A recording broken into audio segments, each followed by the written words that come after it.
서울의 밤하늘은 억수같이 쏟아지는 차가운 빗줄기로 뒤덮여 있었고 그 빗물은 거대한 도시의 화려한 네온 사인을 흐릿하게 뭉개버리며 마치 세상의 모든 죄악을 씻어내리려는 듯이 거칠게 아스팔트 바닥을 때리고 있었다. 강민혁은 강남 한복판에 우뚝 솟은 마천루의 꼭대기층에 위치한 펜트하우스의 통유리 창 앞에 서서 발밑에 펼쳐진 도시의 야경을 무감각한 눈빛으로 내려다보고 있었는데 그의 손에 들린 위스키 잔 속의 얼음은 이미 절반쯤 녹아 투명한 액체와 뒤섞여 찰랑거리고 있었다.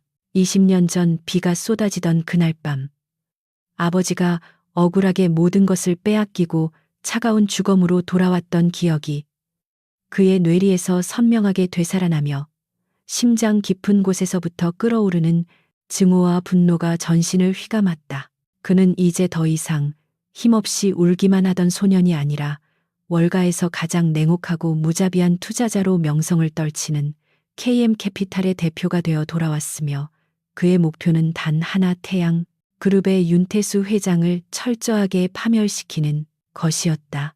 오늘 밤 국립현대미술관에서 열리는 VIP 자선 전시회는 대한민국 상류층 인사들이 자신들의 부와 위선을 과시하기 위해 모여드는 자리였고 그곳은 민혁이 복수의 첫 단추를 끼우기 위해 선택한 사냥터이기도 했다. 그는 거울에 비친 자신의 모습을 잠시 응시했는데 완벽하게 재단된 검은색 수트와 한치의 흐트러짐도 없이 넘긴 머리카락 그리고 감정을 철저하게 배제한 차가운 눈동자는 그가 이 전쟁을 위해 얼마나 오랫동안 칼날을 갈아왔는지를 여실히 보여주고 있었다. 민혁은 윤태수의 유일한 혈육이자 태양그룹의 후계 구도에서 가장 중요한 열쇠를 쥐고 있는 딸 윤서연이 오늘 그 자리에 참석한다는 정보를 입수했고 그녀를 이용해 윤태수의 가장 아픈 곳을 찌르겠다는 잔인한 계획을 세운 상태였다. 그는 잔에 남은 위스키를 단숨에 들이킨 후 묵직한 발걸음으로 엘리베이터를 향해 걸어갔고 그의 뒤를 따르는 수행원들은 숨소리조차 내지 못할 정도로 압도적인 긴장감이 감돌았다. 미술관 내부는 은은한 조명과 클래식 음악이 흐르는 우아한 분위기였지만 민혁의 눈에는 그저 탐욕스러운 인간들이 서로의 이익을 탐색하는 역겨운 시장 바닥으로밖에 보이지 않았다. 그는 샴페인 잔을 든 채 인파 속을 유유히 거닐며 날카로운 시선으로 주변을 탐색했고 얼마 지나지 않아 홀의 가장 구석진 곳에 걸려있는 추상화 앞에 홀로 서 있는 여자를 발견할 수 있었다. 윤서연은 그가 상상했던 오만하고 화려한 재벌가의 딸과는 전혀 다른 모습이었는데 화장기 없는 수수한 얼굴에 장신구 하나 없이 심플한 흰색 드레스를 입은 그녀는 마치 이 화려한 파티장에 잘못 들어온 길 잃은 천사처럼 위태로워 보였다. 그녀는 주변의 시선이나 소음에는 전혀 관심이 없다는 듯 오로지 그림만을 뚫어지게 응시하고 있었고 그 눈빛에는 말로 설명할 수 없는 깊은 슬픔과 고독이 짙게 배어 있어 민혁은 순간적으로 발걸음을 멈칫할 수밖에 없었다. 민혁은 계획했던 대로 자연스럽게 그녀에게 다가가기 위해 호흡을 가다듬고 표정을 부드러운 신사의 가면으로 바꾸었지만 그녀에게서 뿜어져 나오는 묘한 분위기는 그의 계산된 이성을 아주 미세하게 뒤흔들고 있었다. 그는 그녀의 옆으로 조용히 다가가 나란히 그림을 바라보며 낮은 목소리로 말을 건넸는데 그 그림은 검은색과 회색이 뒤엉킨 혼란스러운 배경 속에 작고 하얀 새 한 마리가 갇혀 있는 형상을 하고 있었다.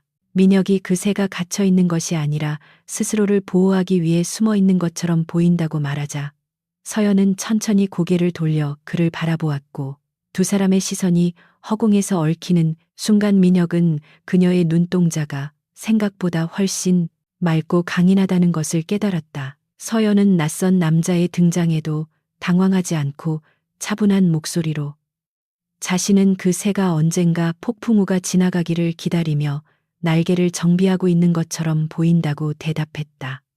그녀의 예상치 못한 대답은 민혁의 흥미를 자극했는데 그것은 온실 속의 화초처럼 자라 세상 물정 모르는 철부지의 대답이 아니라 수많은 시련을 묵묵히 견뎌낸 사람만이 가질 수 있는 통찰력이었기 때문이었다. 그들이 예술에 대한 대화를 이어가려는 찰나 갑자기 정적을 깨고 날카로운 벨소리가 울렸고 서연은 죄송하다는 눈빛을 보이며 핸드백에서 휴대폰을 꺼내 들었다.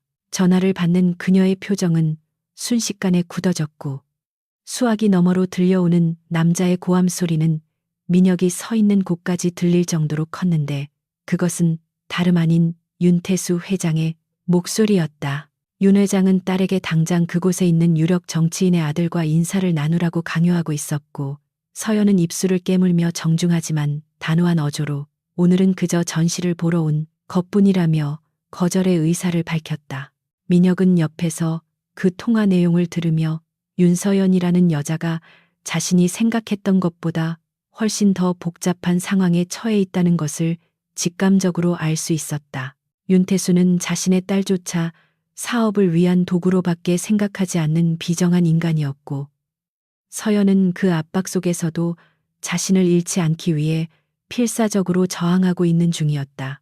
전화를 끄는 서연의 손은 미세하게 떨리고 있었지만 그녀는 곧바로 호흡을 가다듬고 민혁에게 결례를 범해 죄송하다며 고개를 숙였는데 그 모습에서 민혁은 묘한 동질감을 느꼈다.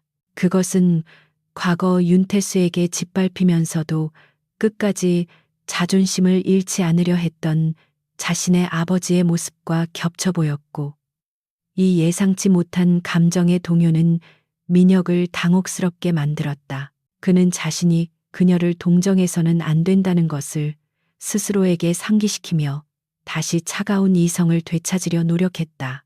민혁은 이 상황을 자신에게 유리하게 이용하기로 결심하고 곤란해하는 그녀에게 정중하게 자신의 명함을 건네며 상황을 전환시켰다. 그는 자신을 KM 캐피탈의 대표라고 소개하며 혹시라도 도움이 필요하거나 투자에 관심이 생기면 언제든지 연락을 달라고 말했고 그의 목소리에는 거부할 수 없는 힘과 신뢰감이 실려 있었다. 서연은 잠시 망설이다가 그의 명함을 받아들었는데 KM 캐피탈이라는 이름이 주는 무게감과 눈앞에 있는 남자의 알 수 없는 카리스마가 그녀의 호기심을 자극한 듯 했다. 민혁은 그녀가 명함을 쥐는 모습을 확인한 후 짧은 작별 인사를 건네고 뒤도 돌아보지 않고 미술관을 빠져나왔는데 그의 등 뒤에는 여전히 서연의 시선이 머물러 있음을 느낄 수 있었다. 미술관 밖에는 여전히 굵은 빗줄기가 쏟아지고 있었고 대기하고 있던 검은색 세단에 올라탄 민혁은 차창 밖으로 흐르는 빗물을 바라보며 깊은 한숨을 내쉬었다. 조수석에 앉아있던 그의 비서가 조심스럽게 계획의 진행 상황을 물어오자 민혁은 차가운 미소를 지으며 사냥감이 덫에 걸려들었다고 대답했다. 하지만 그의 머릿속에는 방금 전 보았던 윤서연의 슬픈 눈동자와 떨리는 손끝이 잔상처럼 남아 사라지지 않았고 그것은 그가 앞으로 진행할 복수극에 있어 예상치 못한 변수가 될 것임을 예고하고 있었다. 민혁은 흔들리는 마음을 다잡기 위해 주먹을 꽉 쥐었고 차는 빗속을 뚫고 어둠 속으로 빠르게 사라져갔다. 강남의 테헤란로가 내려다 보이는 KM 캐피탈의 대회의실에는 숨막힐 듯한 침묵만이 감돌고 있었고 수십 개의 모니터 화면 속에서는 태양그룹 계열사들의 주가가 곤두박질치는 그래프가 붉은색 경고등처럼 번쩍이고 있었다. 강민혁은 상석에 앉아 그 혼란스러운 상황을 마치 체스판 위의 말들이 움직이는 것을 지켜보는 신처럼 냉정한 표정으로 주시하고 있었는데 그의 손짓 하나에 수천억 원의 자금이 이동하며 거대한 기업의 근간을 뒤흔들고 있다는 사실은 그 자리에 있는 임원들조차 공포에 떨게 만들기에 충분했다. 그는 태양 물류의 분식 회계 의혹을 교묘하게 언론에 흘림으로써 주주들의 불안 심리를 자극했고 동시에 공매도 세력을 이용하여 주가를 바닥까지 끌어내린 뒤 헐값의 지분을 매입하는 적대적 인수 합병의 정석적인 시나리오를 완벽하게 실행하고 있었다.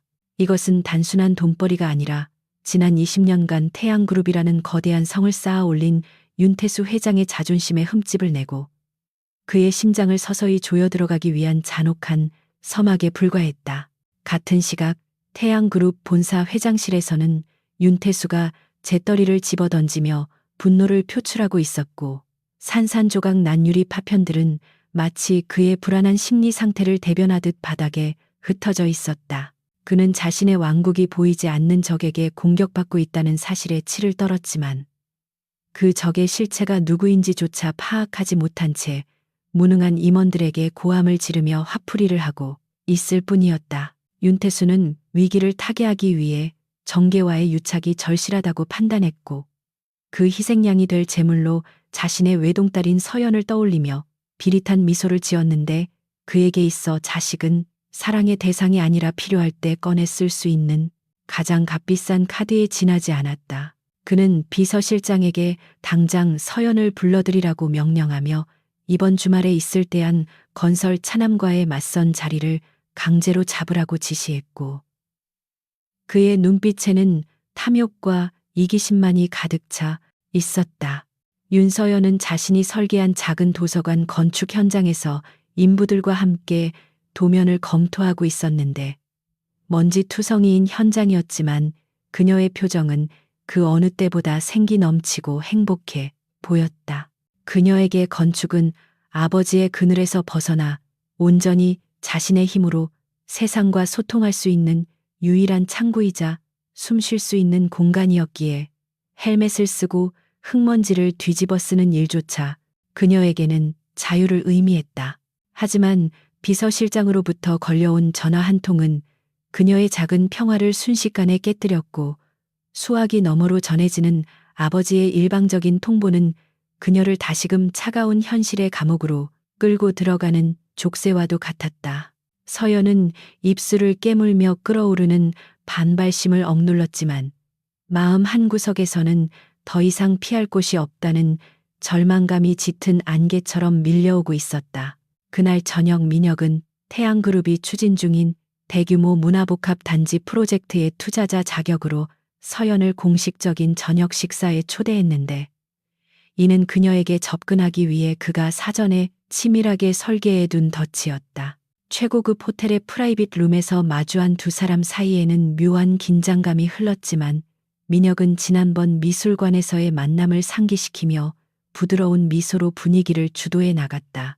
그는 서연에게 그녀가 과거에 진행했던 건축 프로젝트들의 포트폴리오를 인상 깊게 보았다고 칭찬하며 이번 문화복합단지의 수석 건축가로 그녀를 추천하고 싶다는 파격적인 제안을 건넸다.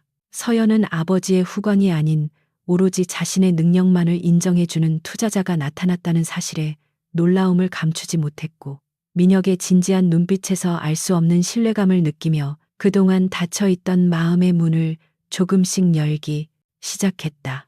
식사가 진행될수록 대화의 주제는 비즈니스에서 개인적인 가치관으로 자연스럽게 넘어갔고 민혁은 서연의 이야기에 귀를 기울이며 적절한 호응과 질문을 던져 그녀가 편안하게 속마음을 털어놓도록 유도했다. 서연은 처음으로 누군가에게 자신이 재벌가의 딸로서 겪어야 했던 고충과 건축에 대한 순수한 열정을 이야기하게 되었고 그녀의 목소리에는 그동안 억눌러왔던 외로움과 누군가에게 이해받고 싶다는 간절함이 묻어 있었다. 민혁은 그녀의 맑은 눈동자를 바라보며 자신이 지금 이 여자를 속이고 있다는 사실에 순간적으로 가슴 한구석이 찔리는 듯한 통증을 느꼈지만 애써 그 감정을 무시하며 그녀의 다스날에 환심을 사는 데 집중했다. 그는 서연에게 당신은 충분히 빛나는 사람이며 누군가의 그림자가 될 필요가 없다고 말해주었는데 그 말은 연기였지만 동시에 서연을 보며 느낀 그의 진심이기도 했다. 식사를 마치고 호텔 로비를 나서던 두 사람 앞에 갑작스럽게 불청객이 등장했는데 그는 다름 아닌 윤태수가 서연의 정략 결혼 상대로 점 찍어둔 대한건설의 차남 박기태였다. 술에 취해 비틀거리는 박기태는 서연을 발견하자마자 다짜고짜 그녀의 손목을 거칠게 낚아채며 왜 자신의 전화를 받지 않느냐고 고래고래 소리를 질러대기 시작했다. 주변 사람들의 시선이 집중되는 모욕적인 상황 속에서 서연은 창백해진 얼굴로 그를 뿌리치려 했지만 남자의 힘을 당해낼 수는 없었고 공포와 수치심으로 인해 그녀의 눈에는 눈물이 그렁그렁 맺혔다. 그 순간 민혁이 차가운 표정으로 박기태의 팔을 강하게 움켜쥐며 제지했고 뼈가 으스러질 듯한 악력에 놀란 박기태가 비명을 지르며 손을 놓자 민혁은 서연을 자신의 등 뒤로 보호하듯 감싸 안았다. 민혁은 박기태를 향해 쓰레기를 보는 듯한 경멸 어린 시선을 보내며 한 번만 더 이 여자에게 함부로 손을 댔다가는 그 손목을 다시는 쓰지 못하게 만들어주겠다고 낮지만 서늘한 목소리로 경고했다. 그의 기세에 압도된 박기태는 술이 확 깨는 듯 뒷걸음질 치며 도망치듯 자리를 떴고 소란이 가라앉은 로비에는 어색한 정적만이 흘렀다. 놀란 가슴을 진정시키지 못하고 떨고 있는 서연을 향해 민혁은 괜찮냐고 물으며 자신의 재킷을 벗어 그녀의 어깨에 덮어주었고 그 따스한 온기는 서연의 차갑게 식어버린 마음을 녹여주었다. 서연은 눈물 젖은 눈으로 민혁을 올려다보며 고맙다는 말을 전했고 그 순간 두 사람 사이에는 단순한 비즈니스 파트너 이상의 미묘한 기류가 형성되었다. 민혁은 서연을 집까지 바려다 주겠다고 제안했고 그녀는 거절하지 않고 그의 차에 올랐는데 차 안에서 흐르는 정적은 이전과는 달리 편안하고 안락한 느낌을 주었다. 민혁은 운전석 옆자리에 앉아 지친 듯 창밖을 바라보는 서연의 옆모습을 훔쳐보며 복수심으로 가득 찼던 자신의 내면에 균열이 생기고 있음을 인정하지 않을 수 없었다. 그는 윤태수의 딸을 철저하게 이용하고 파멸시켜야 한다는 이성적인 판단과 눈앞에 있는 상처받은 여자를 지켜주고 싶다는 본능적인 감정 사이에서 혼란스러워했다.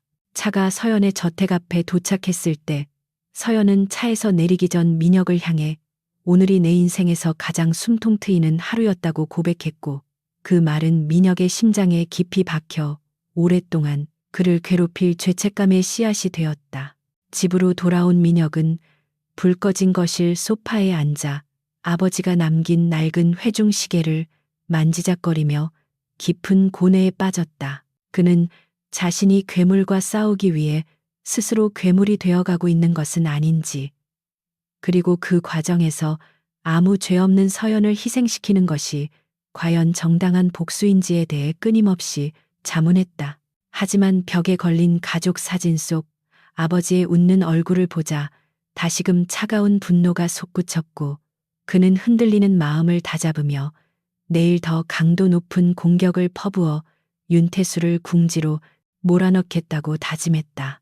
그러나 그의 머릿속에서는 방금 전 자신을 보며 수줍게 웃던 서연의 미소가 지워지지 않았고 그것은 앞으로 펼쳐질 비극적인 운명과 처절한 사랑의 시작을 알리는 신호탄이었다. 다음 날 아침 주식시장이 열리자마자 태양그룹의 핵심 계열사인 태양건설에 대한 대규모 매도 물량이 쏟아져 나오며 시장은 다시 한번 패닉 상태에 빠져들었다. 이는 민혁이 밤새 준비한 회심의 일격이었고 윤태수는 사색이 되어 긴급 이사회를 소집했지만 이미 대세는 KM캐피탈 쪽으로 기울고 있었다. 서연은 아침 뉴스에서 아버지의 회사가 위기에 처했다는 소식을 접하고 불안한 마음에 민혁에게 전화를 걸었지만 그는 받지 않았고 그녀는 알 수 없는 불안감에 휩싸였다. 한편 민혁은 사무실에서 울리는 서연의 전화를 물끄러미 바라보다가 끝내 수신 거부 버튼을 눌렀고 씁쓸한 표정으로 창밖을 바라보며 자신은 결코 멈출 수 없는 기차에 올라탔음을 다시 한번 상기시켰다. 태양그룹의 본관 회의실은 마치 폭풍우가 몰아치기 직전의 바다처럼 무겁고 습한 공기로 가득 차 있었는데 윤태수 회장은 자신이 평생을 바쳐 쌓아올린 견고한 성벽이 보이지 않는 적에 의해 조금씩 허물어지고 있다는 사실에 극심한 불안 증세를 보이고 있었다. 그는 책상 위에 놓인 주가 폭락 보고서를 거칠게 구겨 바닥으로 내던지며 배석한 임원들을 향해 짐승처럼 포효했고 그 모습은 이성적인 경영자라기보다는 궁지에 몰린 맹수의 발악에 가까웠다. 윤태수는 자신의 부도덕한 과거가 담긴 비밀 장부와 이중 계약서들이 언론에 유출될 기미를 보이자 이를 막기 위해 어둠의 세력까지 동원하여 주주들을 협박하고 회유하는 비열한 공작을 서슴지 않고 있었다. 그는 자신의 안위를 위해서라면 법과 도덕 따위는 얼마든지 짓밟을 수 있는 인물이었고, 지금 그에게 중요한 것은 오로지 그룹의 경영권을 방어하고 자신의 왕좌를 지켜내는 것뿐이었다.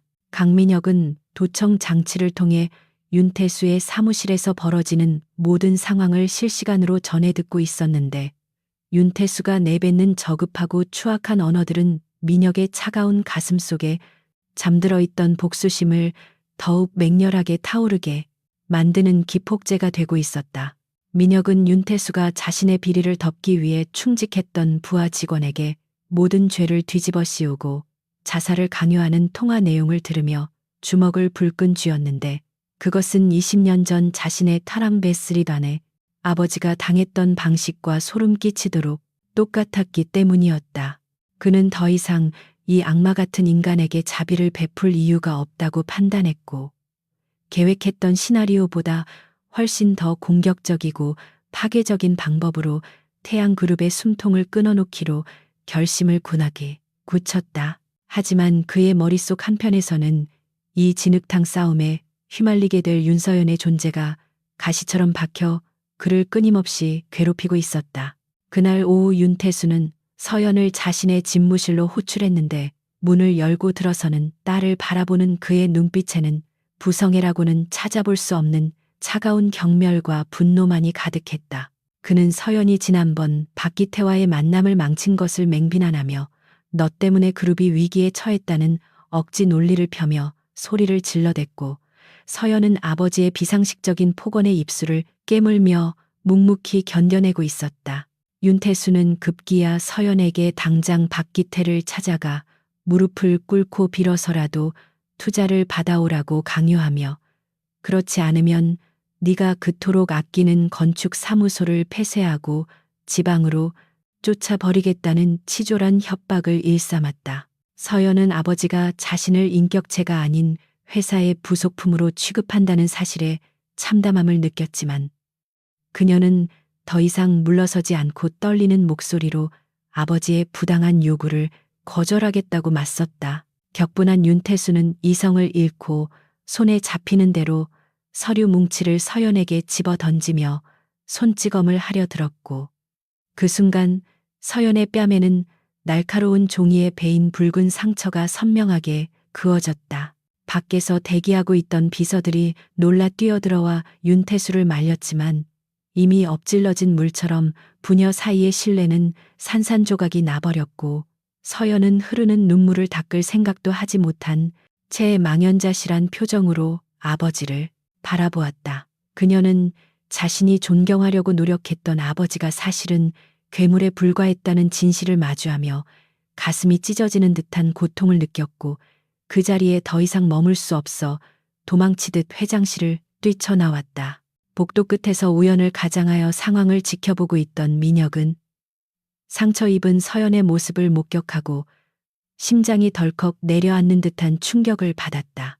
민혁은 서둘러 서연의 뒤를 쫓아 비상구 계단에 주저앉아 숨죽여 울고 있는 그녀를 발견했는데, 좁은 어깨를 들썩이며 오열하는 그녀의 모습은 마치 세상 모든 슬픔을 짊어진 듯 처연해 보였다. 그는 조심스럽게 다가가 그녀의 앞에 한쪽 무릎을 꿇고 앉아 손수건을 건넸고, 인기척에 놀라 고개를 든 서연은 민혁의 얼굴을 확인하자마자 참았던 서름을 토해내듯 그의 품에 안겨 울음을 터뜨렸다. 민혁은 당황스러웠지만 본능적으로 그녀를 감싸 안으며 떨고 있는 등을 부드럽게 토닥여 주었고, 그의 따뜻한 손길은 얼어붙은 서연의 마음에 유일한 위로가 되어 스며들었다. 그는 그녀의 뺨에 난 상처를 어루만지며 속에서 끓어오르는 윤태수에 대한 살이를 가까스로 억누르고 지금은 오로지 눈앞의 여자를 달래는 데 집중했다. 한참을 울다 지친 서연은 민혁의 품에서 빠져나와 붉어진 눈으로 그를 바라보며 부끄러운 모습을 보여 미안하다고 사과했지만, 민혁은 고개를 저으며 그녀의 잘못이 아니라고 단호하게 말해주었다. 서연은 쉰 목소리로 자신이 태어난 집안이 끔찍하게 싫다고 고백하며 아버지가 쌓아 올린 부와 권력이 사실은 누군가의 피눈물 위에 세워진 것임을 어렴풋이 알고 있었지만 애써 외면해왔던 자신이 부끄럽다고 털어놓았다. 민혁은 그녀의 고백을 들으며 그녀 역시 윤태수의 피해자 중 한 명일 뿐이라는 사실을 깨달았고 복수의 칼날이 그녀를 향해서는 안 된다는 확신을 가지게 되었다. 그는 서연의 흐트러진 머리카락을 정리해주며 당신은 아버지와 다른 사람이고 당신만의 삶을 살 자격이 충분하다고 위로의 말을 건넸다. 민혁은 서연을 진정시키기 위해 근처의 조용한 카페로 데려갔고 따뜻한 차 한 잔을 앞에 두고 두 사람은 그 어느 때보다 깊은 대화를 나누게 되었다. 서연은 민혁에게서 느껴지는 알 수 없는 편안함과 든든함에 의지하며 자신의 꿈과 건축에 대한 철학 그리고 언젠가 가난한 사람들을 위한 집을 짓고 싶다는 소박한 소망을 이야기했다. 민혁은 그녀의 이야기를 들을수록 그녀가 가진 순수하고 강인한 내면에 매료되었고 자신이 그녀의 아버지를 파멸시키는 순간 그녀가 겪게 될 고통을 생각하자 가슴이 답답해져 왔다. 그는 자신이 시작한 전쟁이 결국 그녀를 다치게 할 것이라는 딜레마 속에서 갈등했지만 지금 멈추기에는 너무 멀리 와버렸다는 사실을 뼈저리게 느끼고 있었다. 카페를 나온 후 민혁은 서연을 집에 바려다 주는 대신 그녀가 잠시 머리를 식힐 수 있도록 한강변의 한적한 주차장으로 차를 몰았다. 차창 밖으로 보이는 강물은 도시의 불빛을 반사하며 일렁이고 있었고 차 안에는 잔잔한 재즈 음악이 흐르며 두 사람 사이의 묘한 기류를 더욱 짙게 만들었다. 서연은 창밖을 응시하다가 조용히 민혁의 손을 잡으며 오늘 자신을 지켜줘서 고맙다고 말했고 민혁은 그녀의 작고 따뜻한 손을 마주 잡으며 찰나의 순간이지만 모든 것을 잊고 그녀와 함께하고 싶다는 위험한 상상을 했다. 하지만 그는 곧 정신을 차리고 그녀의 손을 놓아주며 이제 돌아가야 할 시간이라고 말했고 그 짧은 접촉이 남긴 여운은 두 사람 모두에게 깊은 흔적을 남겼다. 그날 밤 민혁은 자신의 펜트하우스로 돌아와 비밀 금고 속에 보관해 두었던 윤태수의 결정적인 비리 증거 자료들을 꺼내 들었고 그것은 태양그룹을 한 방에 무너뜨릴 수 있는 핵폭탄과도 같은 위력을 지닌 문서들이었다. 그는 이 자료들을 검찰에 넘기는 시점을 고민하며 위스키 잔을 기울였는데 머릿속에는 온통 눈물 젖은 얼굴로 자신을 바라보던 서연의 모습이 떠올라 집중할 수가 없었다. 민혁은 비서실장에게 전화를 걸어 계획을 전면 수정하겠다고 통보하며 태양그룹에 대한 공격 속도를 높이는 동시에 윤서연이 입을 피해를 최소화할 수 있는 방안을 마련하라고 지시했다. 그의 부하들은 갑작스러운 계획 변경에 당황했지만 민혁의 목소리에는 그 어느 때보다 단호하고 절박한 의지가 담겨 있어 아무도 토를 달 수 없었다. 민혁은 창가에 서서 어둠에 잠긴 서울 시내를 내려다보며 자신이 윤서연이라는 여자를 사랑하게 되었음을 인정하지 않을 수 없었고 그것은 복수기에게 있어서는 치명적인 약점이자 저주와도 같은 감정이었다. 그는 자신이 그녀를 사랑함으로써 얻게 될 고통과 상실을 예감했지만 그럼에도 불구하고 그녀를 지키고 싶다는 욕망은 걷잡을 수 없이 커져만 갔다. 그는 스스로에게 맹세했는데 그것은 윤태수는 반드시 자신의 손으로 지옥으로 보내되 서연만큼은 그 지옥불에서 구해내겠다는 모순적이고도 위험한 다짐이었다. 이제 폭풍은 코앞까지 다가왔고 민혁은 자신의 정체를 드러낼 최후의 순간을 준비하기 위해 깊은 숨을 들이마셨다. 다음 날 아침 태양그룹의 주식 거래량이 폭증하며 주가는 롤러코스터처럼 요동쳤고 시장에는 태양그룹이 곧 공중분해될 것이라는 소문이 파다하게 퍼져나갔다. 윤태수는 백방으로 뛰어다니며 사태를 수습하려 했지만 이미 주요 주주들은 KM 캐피탈 쪽으로 돌아선 상태였고 그가 믿었던 정관계 인사들조차 등을 돌리기 시작했다. 민혁은 사무실에서 이 모든 상황을 모니터링하며 차가운 미소를 지었지만 그의 눈동자 깊은 곳에는 다가올 파국에 대한 두려움과 슬픔이 공존하고 있었다. 그는 오늘 밤 태양그룹 창립 기념일 행사장에 참석하여 윤태수의 목에 칼을 겨눌 준비를 마쳤고 그 자리에는 아무것도 모르는 서연 또한 참석할 예정이었다.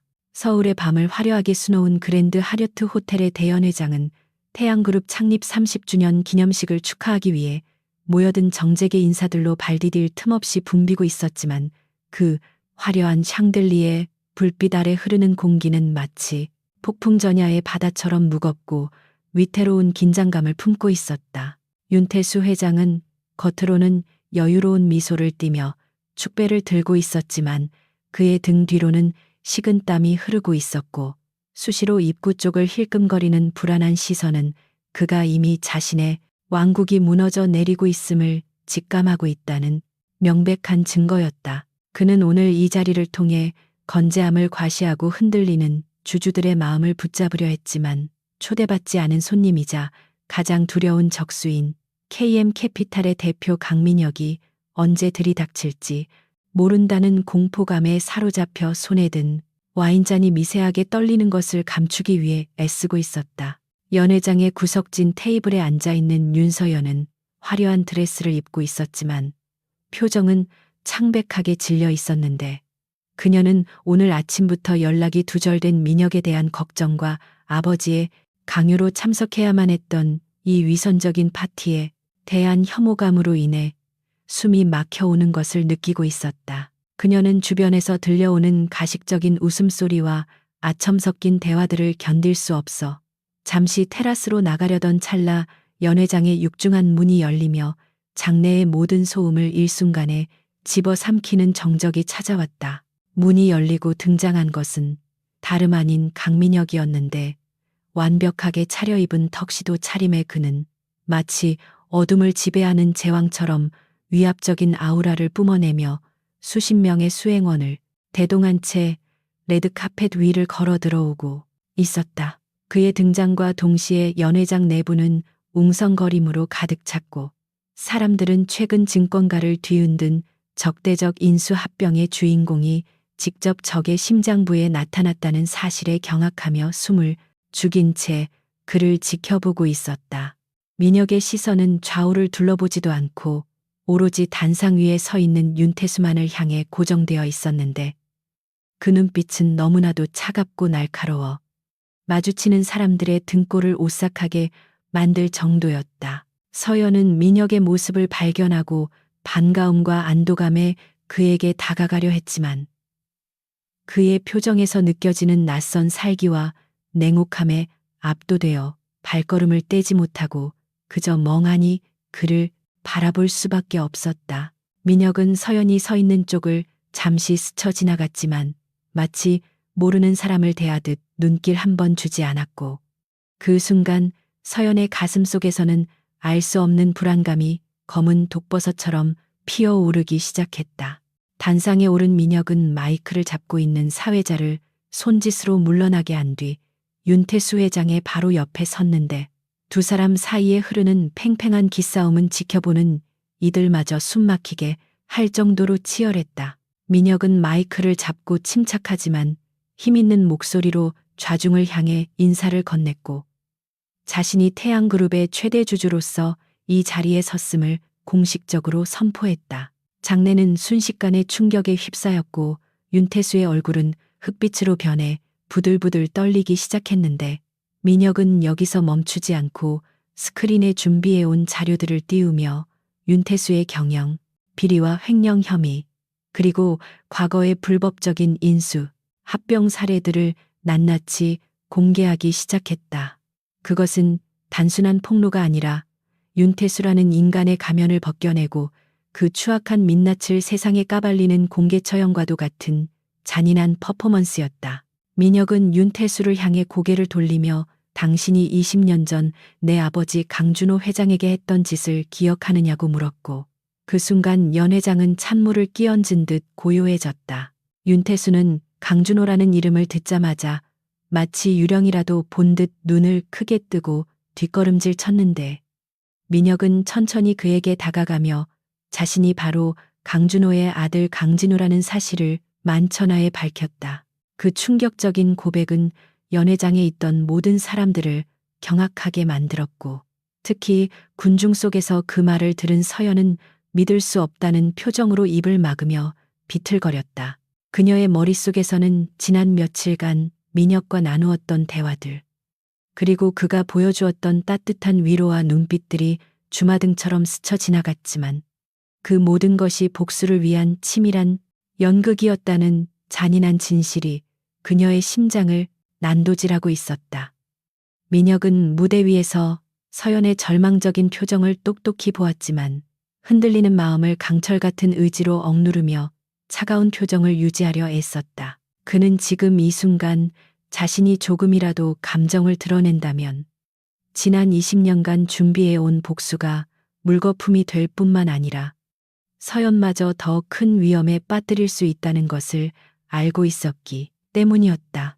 민혁은 마지막으로 윤태수에게 회장직 사퇴와 경영권 포기를 요구하는 최후 통첩을 날린 뒤 미련 없이 단상을 내려왔고, 그의 뒤를 따라 수행원들이 질서정연하게 퇴장했다. 혼비백산한 윤태수는 경호원들에게 민혁을 잡으라고 고함쳤지만 이미 대세가 기울었음을 감지한 경호원들은 머뭇거릴 뿐 누구도 섣불리 움직이지 못했다. 민혁이 연회장을 빠져나가기 위해 출구 쪽으로 걸어갈 때 창백한 얼굴의 서연이 그의 앞을 가로막아 섰고, 두 사람은 소란스러운 인파 속에서 서로를 마주보게 되었다.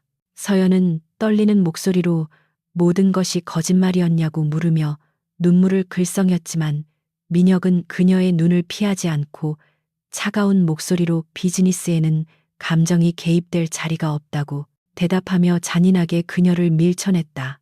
서연은 그 말에 무너져 내리듯 주저앉았고, 민혁은 주먹을 꽉 쥔 채 뒤도 돌아보지 않고 연회장을 빠져나갔지만 그의 등은 견딜 수 없는 고통으로 미세하게 떨리고 있었다.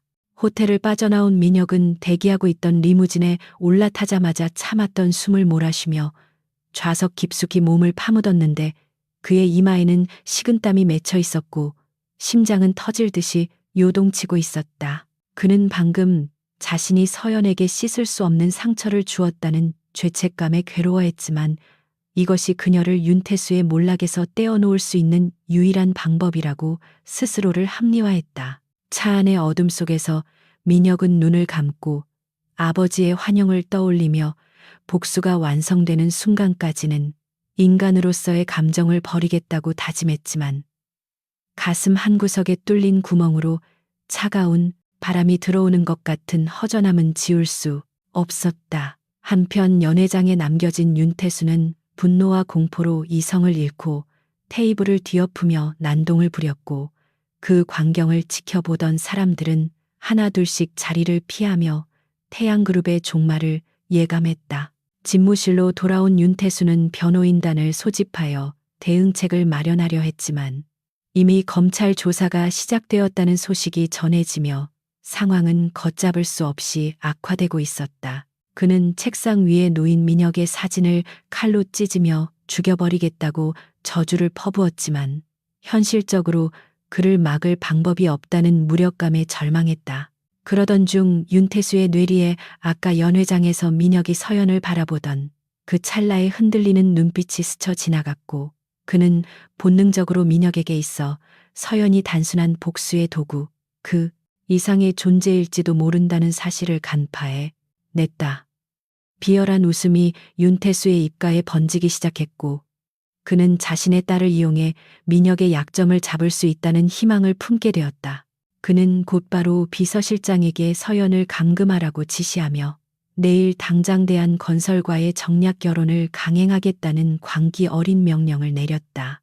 서연은 호텔 로비에서 멍하니 앉아 있다가 아버지의 경호원들에게 이끌려 강제로 집으로 돌아오게 되었고, 그녀는 자신의 방에 갇혀 휴대폰과 외부와의 연락수단을 모두 빼앗긴 채 철저하게 고립되었다. 그녀는 창밖을 바라보며 민혁이 자신에게 했던 말들을 곱씹어 보았는데, 배신감에 치가 떨리면서도 한편으로는 그의 눈빛 속에 담겨 있던 알 수 없는 슬픔이 잊혀지지 않아 혼란스러워했다. 서연은 아버지가 자신을 팔아넘기려 한다는 사실을 알고 있었지만 이제는 자신을 구해줄 사람도 도망칠 곳도 없다는 절망감에 휩싸여 침대 구석에 웅크리고 앉아 하염없이 눈물만 흘렸다. 그녀는 사랑이라고 믿었던 감정이 가장 날카로운 칼날이 되어 돌아왔다는 사실에 가슴이 찢어지는 듯한 고통을 느꼈고 세상의 모든 빛이 꺼져버린 것 같은 어둠 속에서 홀로 남겨졌다. 다음 날 아침 언론은 강민혁의 정체와 태양그룹의 비리 폭로를 대서특필하며 대한민국을 충격의 도가니로 몰아넣었고 여론은 윤태수에 대한 비난으로 들끓었다. 하지만 민혁은 승리의 기쁨을 누릴 새도 없이 첩보원을 통해 윤태수가 서연을 감금하고 강제 결혼을 추진하고 있다는 소식을 접하게 되었고 그 순간 그의 이성은 끊어질 듯한 위기감을 느꼈다.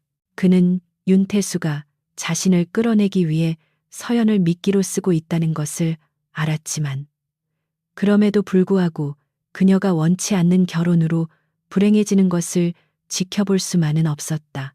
민혁은 비서에게 당장 결혼식장 정보를 파악하고 경호팀을 소집하라고 지시하며 태양그룹에 대한 마지막 총공세를 준비하는 대신 서연을 구출하기 위한 위험한 도박을 감행하기로 결심했다. 민혁은 자신의 사무실에서 서울 시내 지도를 펼쳐놓고 작전 계획을 세우며 이것이 자칫하면 자신의 모든 것을 잃게 만들 수도 있는 무모한 지심을 잘 알고 있었다. 하지만 그는 서연이 흘릴 눈물을 생각하면 그 어떤 위험도 감수할 수 있을 것 같았고 이제 그에게 복수보다 더 중요한 것은 그녀를 지키는 것이 되어버렸다. 그는 서랍 속에서 작은 벨벳 상자를 꺼내 열어보았는데 그 안에는 복수를 위해 준비한 무기가 아닌 그녀에게 언젠가 전해주고 싶었던 소박한 반지가 들어있었다. 민혁은 반지를 주머니에 넣으며 굳은 표정으로 자리에서 일어났고 창밖에는 거센 폭풍우가 몰아치며 다가올 운명의 시간을 예고하고 있었다. 그 시각 윤태수의 저택에서는 결혼식을 위한 준비가 강압적으로 진행되고 있었고 서연은 마치 영혼이 빠져나간 인형처럼 무기력하게 메이크업을 받고 있었다.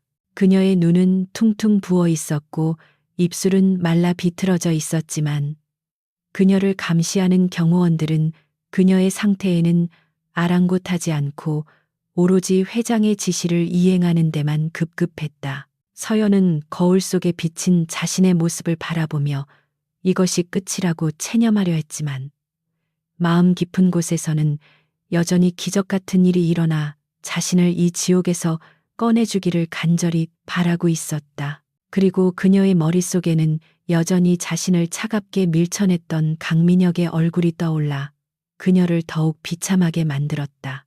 시간이 흘러 결혼식이 예정된 호텔로 이동하기 위해 리무진이 저택 앞에 도착했고 서연은 도살장에 끌려가는 짐승처럼 억지로 차에 태워졌다.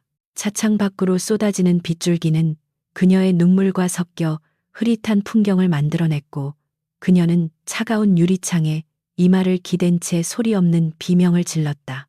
윤태수는 다른 차에 탑승하여 만족스러운 미소를 지으며 이번 결혼이 성사되면 민혁의 공격을 막아낼 자금을 확보하고 그를 역공할 수 있을 것이라는 헛된 망상에 빠져 있었다. 하지만 그는 민혁이 얼마나 집요하고 무서운 남자인지 그리고 사랑에 빠진 남자가 얼마나 무모해질 수 있는지 간과하고 있었다. 도로 위를 달리는 차들의 행렬 뒤로 검은색 밴 여러 대가 은밀하게 따라붙기 시작했고 폭풍우 치는 도심 한복판에서 최후의 결전이 시작되려 하고 있었다.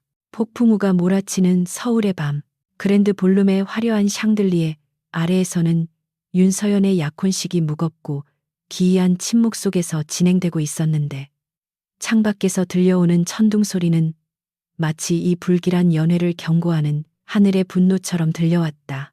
순백의 드레스를 입은 서연은 마치 영혼이 빠져나간 인형처럼 창백한 얼굴로 단상 위에 서 있었고 그녀의 옆에는 술과 향락에 찌든 얼굴을 한대한 건설의 차남 박기태가 탐욕스러운 눈빛으로 그녀를 훑어보며 비릿한 미소를 짓고 있었다.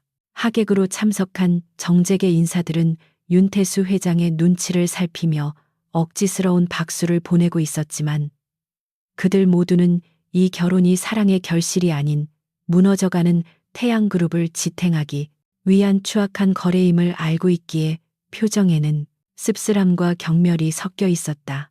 윤태수는 단상 아래 가장 상석에 앉아 자신의 계획대로 모든 것이 흘러가고 있다는 사실에 안도하며 회심의 미소를 지었지만 문 밖에서 다가오는 거대한 파국을 전혀 감지하지 못한 채 샴페인 잔을 들어 올리며 자축하고 있었다. 서연은 주례사의 목소리가 마치 우문거리는 소음처럼 들려와 현기증을 느꼈고 눈앞이 흐려지는 것을 가까스로 참아내며 마음속으로 수천 번 도망치고 싶다고 외쳤지만 발은 납덩이처럼 무거워 움직일 수 없었다.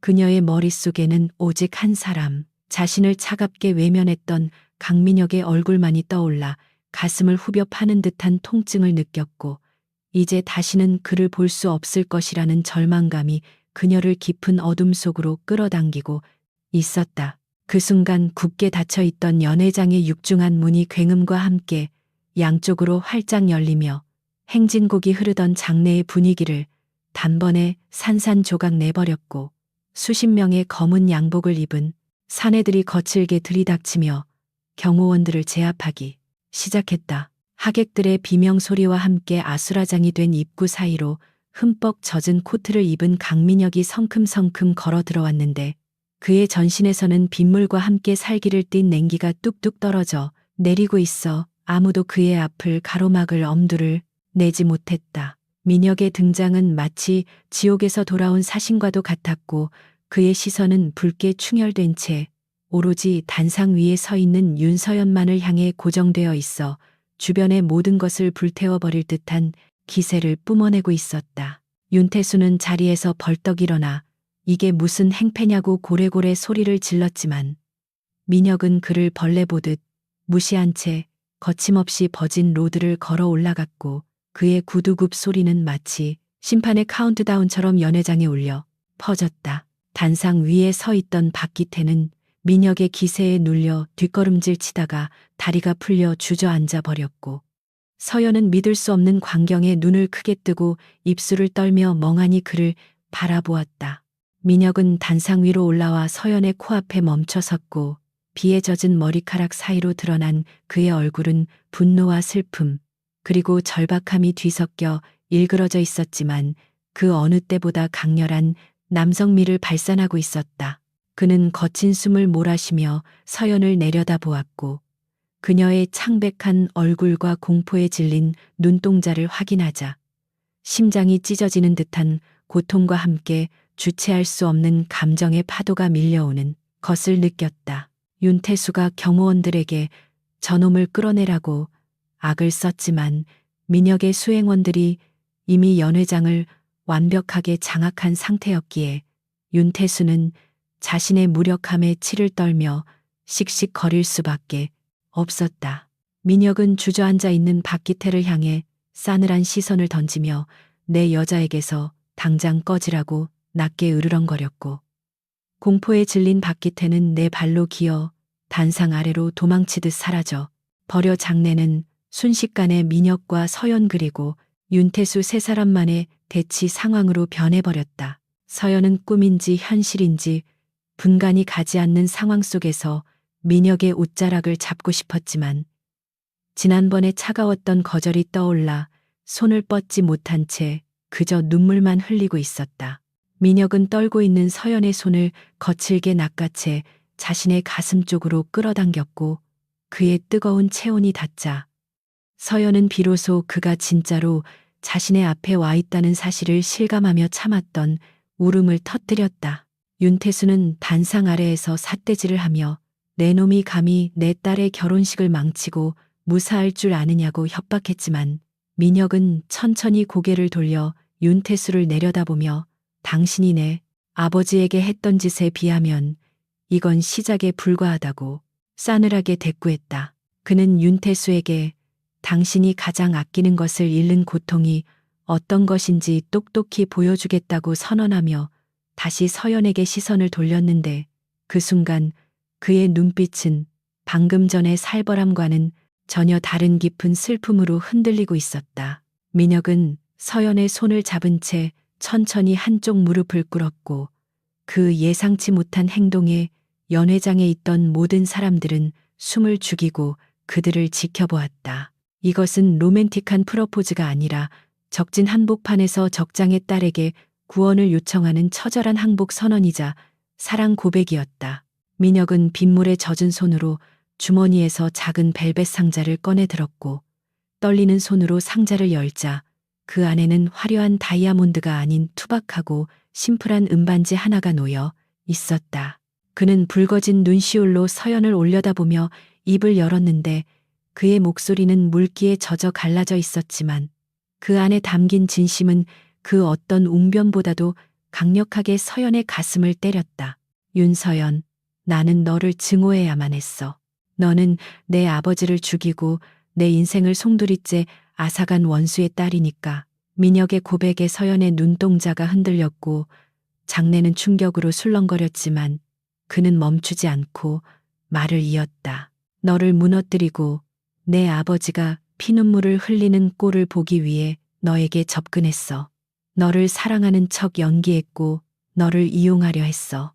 그의 잔인한 진실 고백에 서연은 고개를 저으며 뒷걸음질 치려 했지만 민혁은 그녀의 손을 더욱 꽉 붙잡고 놓아주지 않았다. 그 순간 민혁의 차가운 눈가에서 뜨거운 눈물 한 방울이 툭 하고 떨어져 서연의 손등을 적셨고 그 눈물은 그가 겪고 있는 내면의 지옥 같은 갈등을 단적으로 보여주는 증거였다. 그런데 그게 안 돼. 복수를 위해 칼을 갈수록 내 심장이 너를 향해 뛰는 걸 멈출 수가 없어. 당신 아버지를 죽이고 싶을 만큼 증오하지만 그만큼 당신을 미치도록 사랑하게 되어버렸어.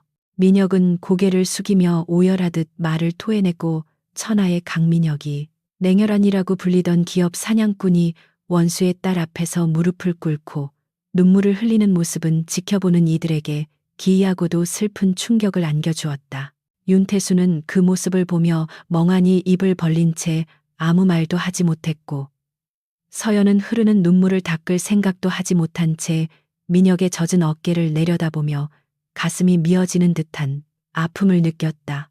민혁은 다시 고개를 들어 젖은 눈으로 서연을 똑바로 응시하며 반지를 꺼내 그녀의 떨리는 손가락 끝에 가져다 대었다. 나와 결혼해, 윤서연. 당신 아버지의 회사를 살리기 위해서가 아니라 그 지옥 같은 집에서 도망치기 위해서 내가 당신 아버지를 파멸시킬 거야. 하지만 당신만큼은 내가 지킬게. 내 모든 것을 걸고 내 목숨을 바쳐서라도 당신이 다치지 않게 할게. 민혁의 프러포즈는 달콤한 사랑의 속삭임이 아니라 피 튀기는 전쟁터에서 맹세하는 피의 서약과도 같았고 그것은 서연에게 있어 가장 잔인하면서도 가장 간절한 구원의 동아줄이었다. 그는 반지를 그녀의 약지에 천천히 밀어넣으며 덧붙였다. 나를 용서하지 않아도 좋아. 평생 나를 원망하며 살아도 좋아. 그러니까 제발 그놈이 아니라 내 손을 잡아.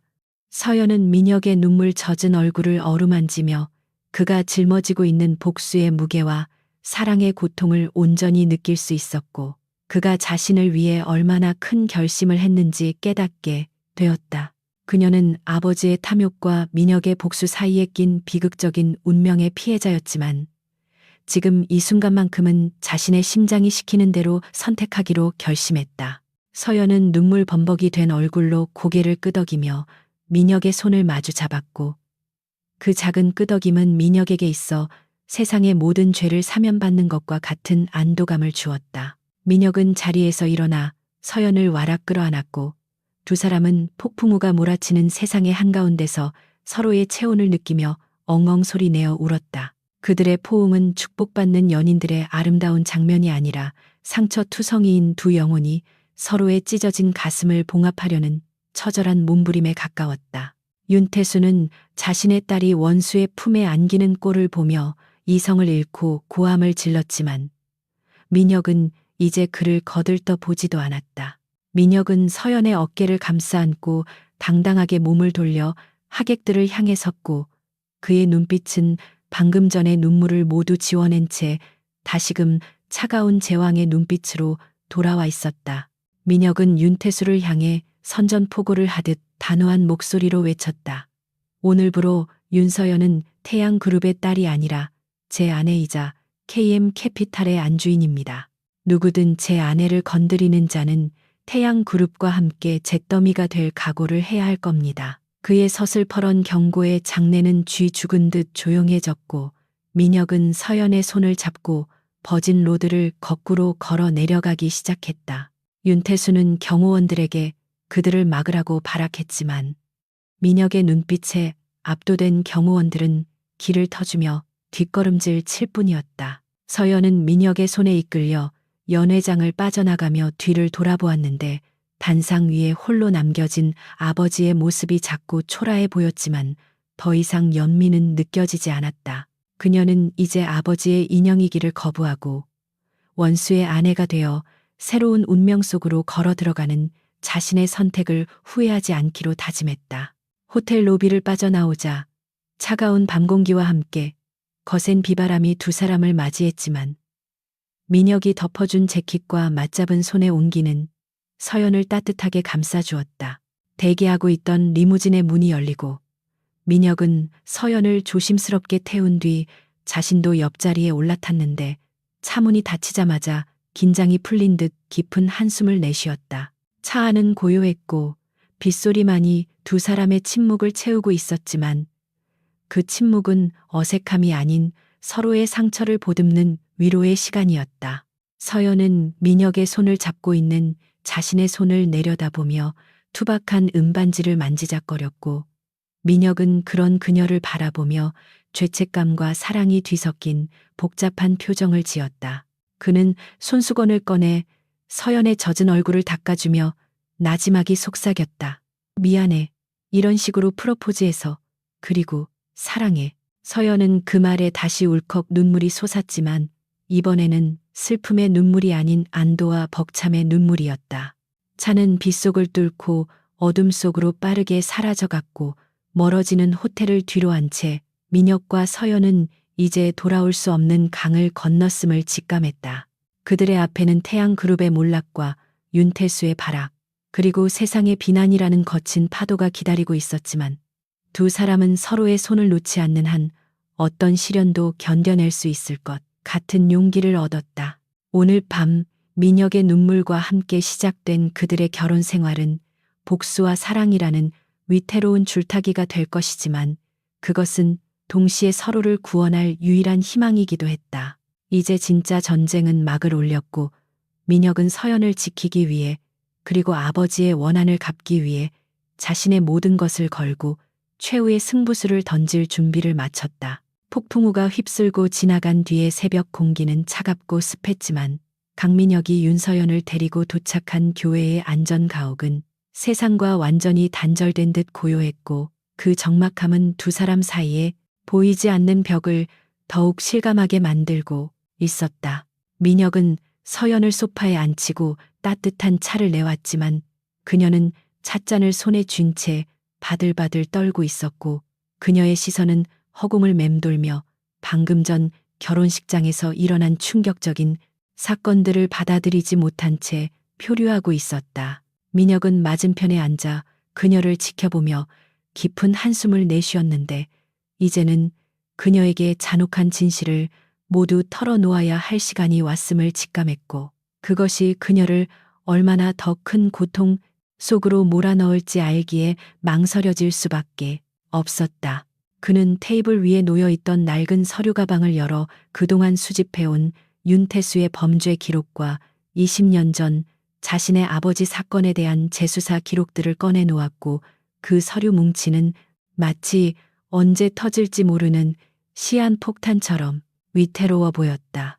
민혁은 떨리는 목소리로 이것이 당신 아버지가 쌓아 올린 태양그룹의 실체이자 내 아버지가 돌아가신 진짜 이유라고 말하며 서연에게 서류를 건넸지만 그 손길에는 미안함과 죄책감이 짙게 묻어 있었다. 서연은 두려움에 질린 눈으로 서류를 바라보다가 천천히 손을 뻗어 첫 번째 장을 넘겼는데 그곳에는 20년 전 아버지 윤태수가 폭력 조직을 사주하여 강준호 사장을 협박하고 끝내 자살로 위장해 살해했다는 충격적인 증언과 증거들이 담겨 있었다. 그녀는 믿을 수 없는 내용에 고개를 저으며 부정하려 했지만 페이지를 넘길수록 드러나는 상세한 정황과 회계장부의 조작 내역 그리고 뇌물수수 명단들은 그녀가 알고 있던 아버지의 모습이 완벽한 거짓이었음을 증명하고 있었다. 서연의 손끝은 하얗게 질려갔고 호흡은 거칠어졌으며 그녀의 뇌리에는 어린 시절 다정하게 자신을 안아주던 아버지의 미소와 방금 전 결혼식장에서 보여준 광기 어린 표정이 겹쳐지며 극심한 인지 부조화를 일으켰다. 그녀는 자신이 누려온 모든 풍요와 안락함이 누군가의 피와 눈물 위에 세워진 사상 누각이었다는 사실을 깨닫고는 밀려오는 구역질을 참지 못해 입을 틀어막았고 가슴 깊은 곳에서부터 터져 나오는 비명을 억지로 삼켜야만 했다. 민혁은 무너져 내리는 서연을 보며 당장이라도 그녀를 안아주고 싶었지만 지금은 그녀 스스로가 진실을 마주하고 판단할 시간을 주어야 한다고 생각하여 주먹을 꽉 쥐고 침묵을 지켰다.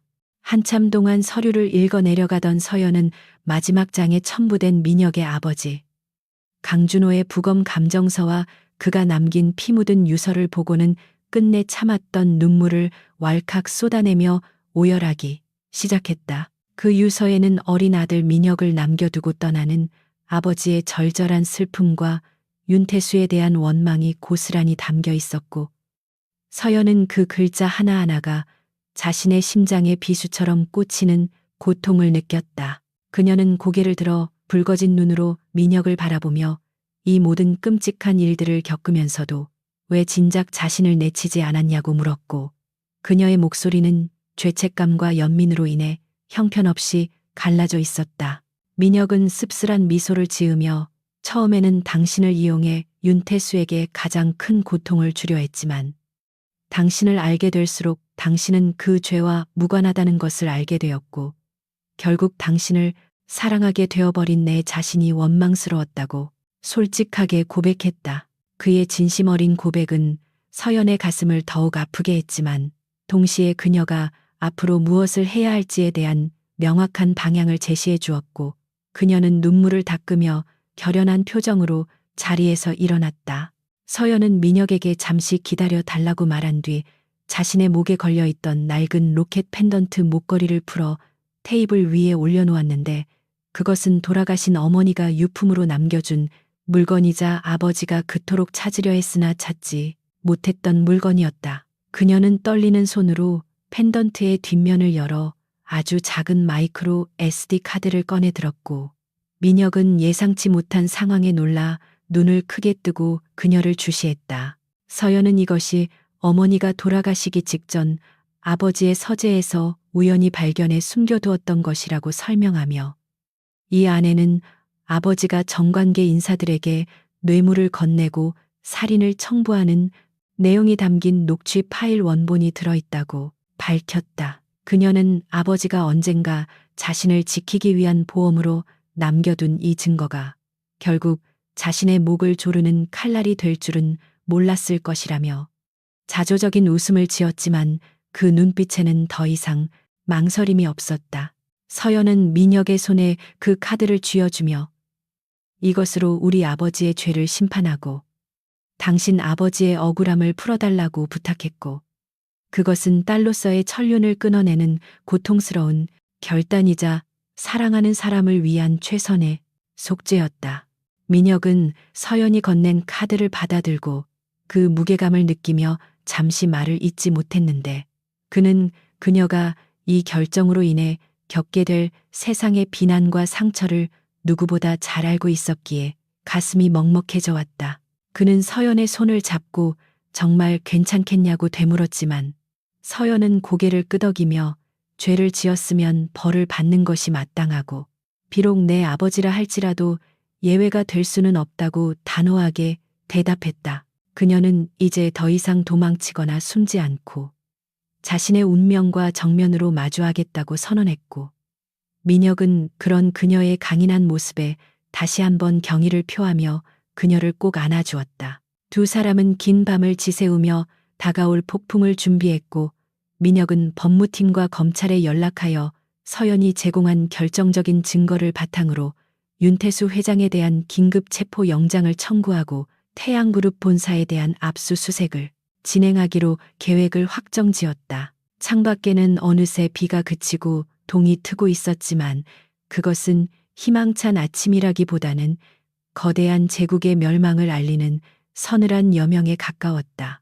아침 9시가 되자마자 서울중앙지검 특수부 수사관들이 태양그룹 본사 로비로 들이닥쳤고 수많은 취재진의 카메라 플래시가 터지는 가운데 압수수색이 시작되었다는 속보가 전국의 뉴스 채널을 통해 생중계되었다. 강민혁은 KM캐피탈의 대표로서 기자회견을 열고 윤태수 회장의 살인 교사 혐의와 비자금 조성에 대한 명백한 증거를 공개했는데 그 중에서도 윤태수의 육성이 담긴 녹취 파일이 공개되자 여론은 끓어오르는 용광로처럼 폭발했다. 시민들은 재벌 회장의 파렴치한 범죄 행각에 분노하며 태양그룹 불매 운동을 선언했고 주식시장에서는 태양그룹 계열사들의 주가가 하한가로 직행하며 휴지 조각으로 변해버리는 초유의 사태가 벌어졌다. 윤태수의 측근들과 임원들은 살 길을 찾아 뿔뿔이 흩어지거나 검찰에 자진 출두하여 윤 회장의 비리를 폭로하기 바빴고 견고해 보이던 태양제국은 하루아침에 모래성처럼 무너져 내리고 있었다. 회장실에 고립된 윤태수는 텔레비전 화면을 통해 자신의 몰락 과정을 지켜보며 믿을 수 없다는 듯이 멍한 표정을 짓고 있었는데 그의 책상 위에는 끊임없이 울려대는 전화기들이 놓여 있었지만 그는 아무것도 받을 수가 없었다. 그는 자신이 평생을 바쳐 이룩한 모든 것이 한순간에 잿더미가 되었다는 사실에 극심한 허탈감을 느꼈지만 동시에 이 모든 상황을 주도한 강민혁에 대한 증오심으로 인해 온몸을 떨고 있었다. 그때 집무실 문이 열리고 검찰 수사관들이 들이닥쳐 그에게 체포 영장을 제시하며 수갑을 채우려 하자 윤태수는 발광하듯 저항하며 자신이 누구인지 아느냐고 고함을 질렀다. 하지만 수사관들은 냉정한 태도로 그를 제압했고 끌려나가는 윤태수의 모습은 더 이상 위험 있는 회장이 아닌 탐욕에 눈이 멀어 파멸을 자초한 초라한 노인에 불과했다. 로비로 끌려 나온 윤태수는 수많은 기자들의 질문 세례를 받으며 고개를 숙이지 않고 도끼 어린 눈으로 카메라를 노려보았는데 그 모습은 전 국민에게 생생하게 전달되며 그의 악명을 더욱 드높일 뿐이었다. 민혁은 안전 가옥의 거실에서 텔레비전을 통해 윤태수의 연행 장면을 지켜보고 있었고 그의 옆에는 서연이 무릎을 모으고 앉아 침통한 표정으로 화면을 응시하고 있었다. 아버지가 수갑을 차고 끌려가는 모습을 본 서연은 끝내 눈물을 보이지 않으려 입술을 깨물었지만 흐르는 눈물은 막을 수가 없었고 그것은 아버지에 대한 마지막 연민이자 작별 인사였다. 민혁은 조용히 텔레비전을 끄고 서연의 어깨를 감싸주며 이제 다 끝났다고 위로했지만 그녀의 마음속에 남은 상처가 아물기까지는 아주 오랜 시간이 걸릴 것임을 알고 있었다. 서연은 민혁의 품에 기대어 죄송하다고 말하며 아버지의 죄를 대신 사과하려 했지만 민혁은 그녀의 입을 손으로 막으며 당신은 죄인이 아니라고 단호하게 말해 주었다. 두 사람은 태양그룹의 몰락이라는 거대한 사건의 중심에 있었지만 역설적으로 세상에서 가장 고요하고 슬픈 시간을 함께 보내고 있었다. 구치소에 수감된 윤태수는 변호인 접견을 통해 서연이 자신의 비리 증거를 민혁에게 넘겼다는 사실을 전해 듣고는 충격에 휩싸여 실어증 증세를 보일 정도로 망가져 버렸다. 그는 자신의 핏줄인 딸이 자신을 배신했다는 사실을 도저히 받아들일 수 없었고 배신감과 분노 그리고 뒤늦은 후회가 뒤섞여 감방벽에 머리를 댔으며 자해 소동을 벌이기도 했다. 그는 평생 돈과 권력만이 사람을 지킬 수 있다고 믿었지만 결국 그 돈과 권력 때문에 자신의 딸마저 잃게 되었다는 아이러니한 진실을 깨닫지 못한 채 스스로를 파괴하고 있었다. 한편 검찰은 서연이 제출한 증거를 바탕으로 윤태수를 살인교사, 횡령 배임, 뇌물 공여 등 10여 가지 혐의로 기소했고 법조계에서는 그에게 무기징역 이상의 중형이 선고될 것이라고 예측했다. 태양그룹은 채권단 관리체제로 넘어가 해체 수순을 밟게 되었고 민혁은 KM캐피탈을 통해 건전한 계열사들을 인수하여 고용 승계를 보장하겠다고 발표함으로써 혼란스러운 경제 상황을 수습해 나갔다. 모든 상황이 정리되어 갈 무렵 서연은 민혁에게 잠시 혼자만의 시간이 필요하다고 말하며 그동안 머물렀던 안전가옥을 떠나겠다는 의사를 밝혔다. 그녀는 아버지를 감옥에 보낸 딸로서 민혁의 곁에 뻔뻔하게 머물 수 없다는 죄책감에 시달리고 있었고 자신을 추스르고 민혁을 온전하게 사랑하기 위해서는 시간이 필요하다고 판단했기 때문이었다. 민혁은 그녀를 붙잡고 싶었지만 그녀의 깊은 고뇌를 이해하기에 차마 잡을 수가 없었고 언제까지나 기다리겠다고 약속하며 그녀를 보내주기로 결심했다. 그는 서연이 짐을 싸서 나가는 뒷모습을 바라보며 가슴이 찢어지는 듯한 이별의 아픔을 느꼈지만 이것이 끝이 아니라 새로운 시작을 위한 잠시 멈춤이라는 것을 믿고 싶었다. 서연은 문을 나서기 전 뒤를 돌아보며 민혁에게 고마웠고 미안했고 그리고 사랑한다는 말을 남긴 채 빗속으로 걸어 들어갔고 민혁은 그녀가 사라진 자리를 한참 동안 바라보며 눈시울을 붉혔다. 태양그룹의 붕괴는 대한민국 사회에 큰 파장을 일으켰지만 사람들은 이를 통해 정의가 살아있음을 확인하며 환호했고 강민혁은 복수에 성공한 영웅이자 비운의 경영자로 세간의 주목을 받게 되었다. 하지만 민혁은 모든 대외 활동을 중단하고 아버지의 묘소를 찾아가 긴 시간 동안 침묵하며 그동안의 복수 과정을 되돌아보았다. 그는 아버지의 영정 사진 앞에서 복수는 끝났지만 마음 한구석이 텅 빈 것 같은 공허함을 고백하며 서연에 대한 그리움을 토로했다. 그는 자신이 서연을 놓아준 것이 과연 올바른 선택이었는지 끊임없이 자문했지만 지금은 그녀가 스스로 상처를 치유하고 돌아오기를 기다리는 것만이 자신이 할 수 있는 유일한 사랑임을 깨닫고 묵묵히 기다림의 시간을 견뎌내기로 했다. 계절은 어느덧 가을로 접어들고 있었고 떨어진 낙엽들이 민혁의 발밑을 뒹굴고 있었지만 그의 시선은 언제나 서연이 떠난 그 길 끝을 향해 머물러 있었다. 계절이 4번 바뀌어 다시 차가운 바람이 불어오는 초겨울이 되었고 서울의 거리는 앙상한 나무 가지들만이 남아 스산한 풍경을 자아내고 있었는데 그 건조하고 메마른 풍경은 강민혁의 현재 마음 상태를 그대로 대변해주는 듯했다. 윤태수 회장에 대한 대법원의 최종 판결이 내려지던 날 민혁은 법정이 아닌 자신의 집무실에서 텔레비전 화면을 통해 그 소식을 접했는데 무기징역이 확정되었다는 앵커의 목소리에도 그는 그 어떤 승리의 기쁨이나 환희를 느낄 수 없었다. 20년이라는 긴 시간 동안 그토록 갈망해왔던 복수가 완성되었지만 남은 것은 가슴 한가운데 뻥 뚫린 거대한 구멍뿐이었고 그 공허함은 술로도 일로도 채워지지 않는 지독한 고독이었다. 태양그룹은 공중분해되어 역사 속으로 사라졌고 민혁은 대한민국 재계를 뒤흔든 냉철한 승부사로 칭송받았지만 정작 그는 매일 밤 악몽에 시달리며 서연의 이름을 부르다 깨어나는 날들을 반복하고 있었다. 그는 자신이 서연에게 씻을 수 없는 상처를 준 가해자라는 죄책감에서 벗어나지 못했고 그녀가 자신의 그림자에서 벗어나 평범하고 행복한 삶을 살기를 바라는 마음에 그녀의 소식을 애써 외면하며 지내왔다. 민혁은 KM캐피탈의 한국지사 대표직을 사임하고 다시 미국 뉴욕 본사로 돌아가기로 결심했는데 그것은 더 이상 한국에 머물 명분이 없다는 판단과 이곳의 모든 것이 서연을 떠올리게 한다는 고통 때문이었다. 그는 출국을 일주일 앞두고 비서실장에게 자신의 지분 중 상당 부분을 사회에 환원하고 일부는 서연의 이름으로 된 익명의 재단에 기부하라고 지시했다. 그것은 서연이 꿈꾸었던 가난한 사람들을 위한 건축 프로젝트를 지원하기 위함이었고, 비록 곁에 있어주지는 못하지만 그녀의 꿈을 뒤에서나마 응원하고 싶은 그의 마지막 배려이자 사랑의 표현이었다.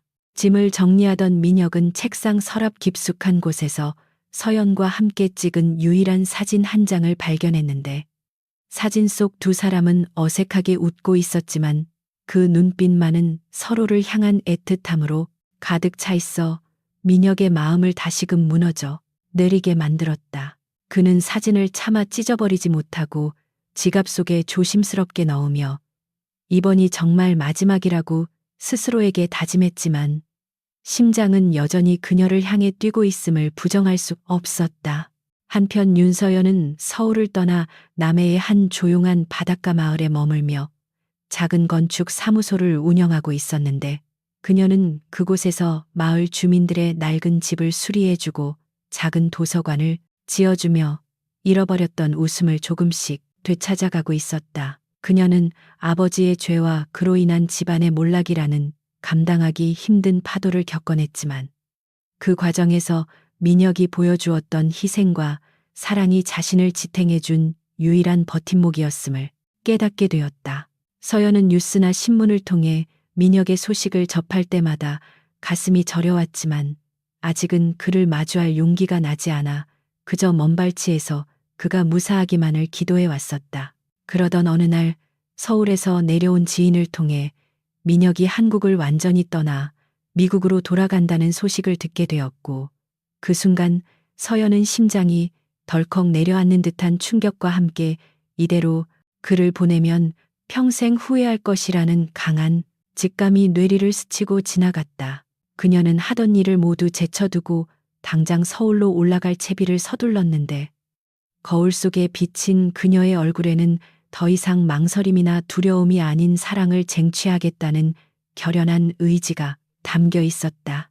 출국 당일 민혁은 공항으로 가기 전 마지막으로 부모님이 잠들어 계신 추모 공원을 찾았는데, 하늘에서는 금방이라도 눈이 쏟아질 듯 잿빛 구름이 낮게 깔려 있었고 차가운 바람이 그의 코트 자락을 거세게 흔들고 있었다. 그는 부모님의 묘비 앞에 하얀 국화 꽃다발을 내려놓고 무릎을 꿇어 앉아 손수건으로 비석에 쌓인 먼지를 닦아내며 긴 침묵 끝에 입을 열었다. 민혁은 아버지에게 이제 모든 복수가 끝났으니 편히 쉬시라고 말하며 자신이 원수의 딸을 사랑하게 된 것을 용서해달라고 나지막이 고백했다. 그는 복수라는 명분 아래 시작된 사랑이었지만 결국 그 사랑이 자신을 구원했고 인간답게 살게 해주었다고 털어놓으며, 비록 이루어지지 못한 사랑이라 할지라도 평생 가슴에 품고 살아가겠다고 맹세했다. 차가운 비석에 이마를 대고 흐느끼는 민혁의 어깨 위로 하얀 눈송이가 하나둘씩 떨어지기 시작했고, 그것은 마치 하늘에 계신 부모님이 흘리는 눈물처럼 혹은 그를 위로하는 손길처럼 부드럽게 내려앉았다. 그때 뒤에서 바스락거리는 낙엽 밟는 소리가 들려왔고, 민혁은 바람 소리라고 생각하며 무시하려 했지만 곧이어 익숙한 인기척과 함께 그리운 향기가 코끝을 스치자 감전된 듯 몸이 굳어버렸다.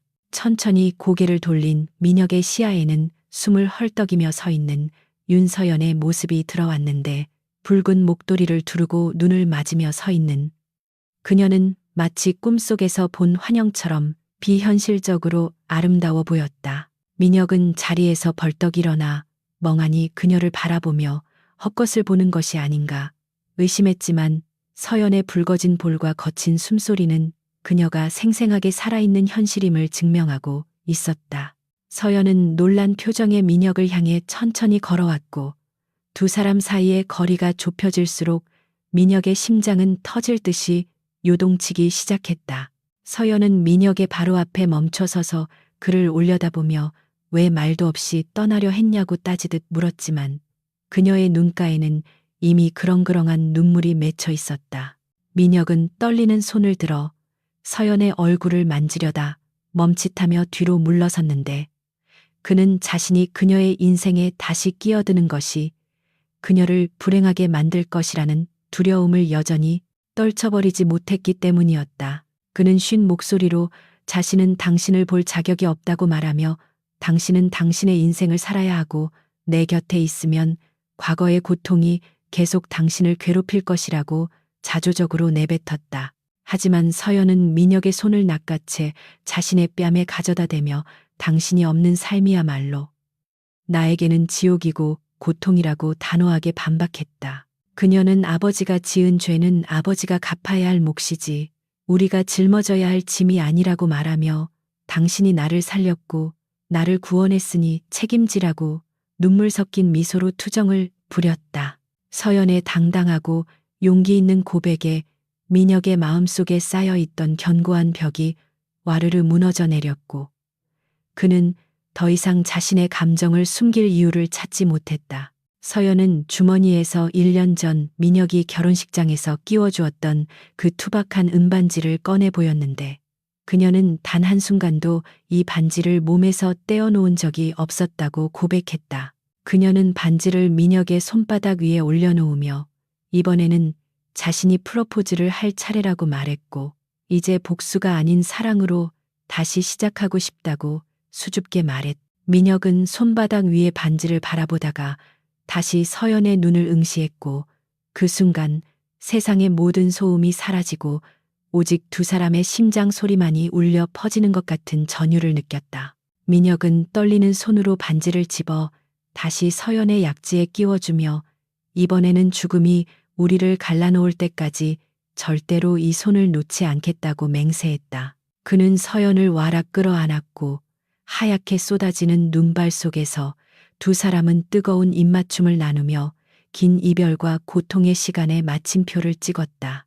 1년 후 서울의 한적한 주택가에는 윤서연이 설계하고 강민혁이 투자하여 지은 작은 사회주택이 완공되어 입주식을 갖고 있었는데 건물 입구에는 민혁의 아버지 이름을 딴 현판이 걸려 있었다.